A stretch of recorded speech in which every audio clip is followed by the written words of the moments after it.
Hey guys, how you keeping? And welcome to Love Futsal. Today I'm going to be talking about penalties and how I think it's best to approach them. Keep in mind, this is what works for me, and this might vary from player to player. It really does depend on a number of factors, including your height, size, reach, reactions, and overall speed. Just a quick shout out to the incredibly talented Daniel Cutting and Jack Waite of Kettering Futsal Club for taking the penalties. Also, if you didn't already know, DC has a superb YouTube channel with over 500,000 subscribers. Go check him out, links in the description. My favourite and preferred method for saving penalties is by standing on my line and reacting to a shot. That being said, sometimes I do take a small step forward, and this is just to ensure my weight is in the right place and going forward. I recommend most keepers to work on this, as this should be your stock go-to method. Despite strikers hitting the ball very hard in futsal, the key is to trust yourself. Believe in yourself and back yourself to make the save like you normally would. This is extremely effective if you have good reach and obviously very fast reaction speeds. Start by adopting the ready position. So that's on your toes, knees slightly bent, weight slightly forward. Your weight is central and you're standing in the centre of the goal. This allows you to shift quickly and easily into any position or any direction.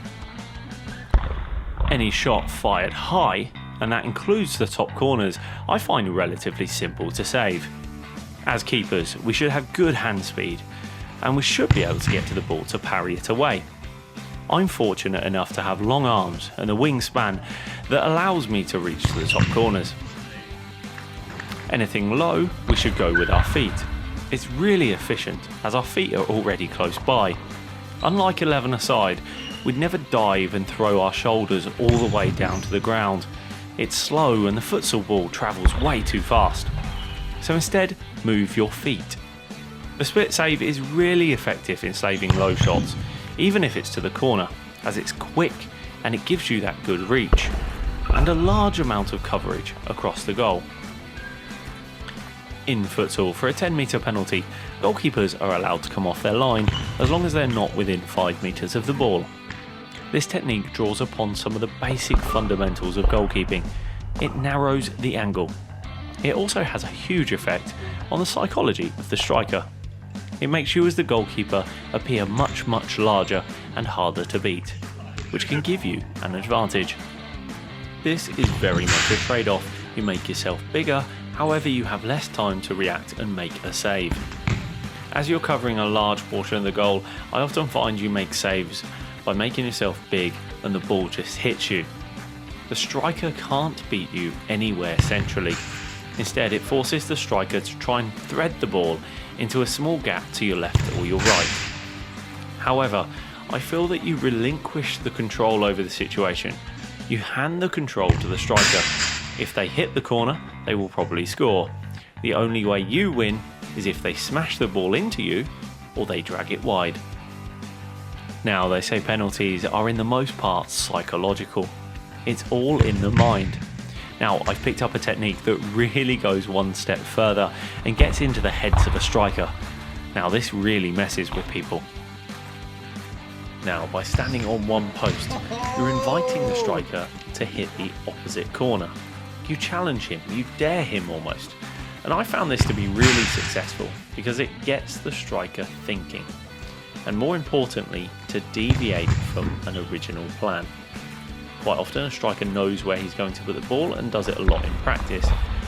Instead, by doing this, you force him into your game. You have control. Quite often I find the striker overcompensates and misses the target altogether. It's amazing how powerful this can be. There are drawbacks, however. If they do put it perfectly in the opposite corner, it's unlikely you'll save it. And they could always try to put it where you're originally standing and moving from, but trust me, it takes a brave striker to aim at a goalkeeper for a penalty.